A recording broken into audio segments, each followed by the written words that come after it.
Iniimbestigahan naman ngayon ang ilang LGU sa Davao dahil sa daan-daang peking birth certificate na inisyu mula 2018 hanggang 2021. Yan ang agenda report ni Edith Isidro ng Abante Radyo.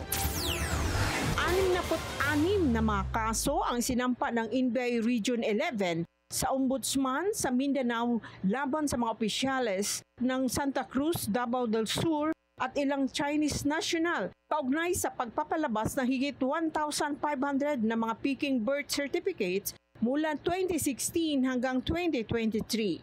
Matandang ito rin ang panahon kung kailan namahayagpag ang mga illegal na pugos sa bansa. Ayon kay NBI 11 Regional Director Attorney Ancilito Albao, lumubo ang bilang ng mga kahina-hinalang dokumento mula 500 noong 2018, umakyat ito ng 1,000 noong 2019 hanggang umabot sa 1,576 noong 2021. Dagdag pa ni Albao, marami pang LGU sa Davao Region ang iniimbestigahan dahil sa impormasyong nakalap nila kaugnay sa parehong mga kaso. We have gathered some evidence or mga documents na nakuha namin. Aside from Santa Cruz, meron din sa ibang mga LGUs dito sa Davao Region. But this time, will not divulge their mga municipality while hindi pa kami kumpleto ng mga ebidensya. Patong-patong naman na mga kasong paglabag sa pagrehistro ng mga civil status,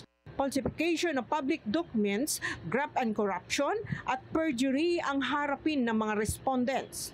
Dalawa namang hindi lisensyadong real estate broker ang arestado sa entrapment operation ng NBI 11. Nagbebenta ito sila ng property, sabi nga ni Agent Lianio, na walang authority from the government. They are not licensed real estate broker or licensed salesperson from the PRC.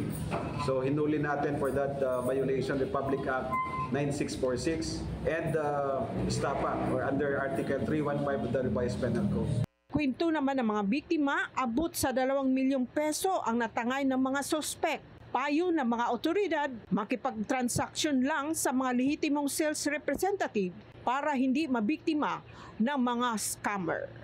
Para sa agenda, Edith Isidro, Abante Radyo, Davao.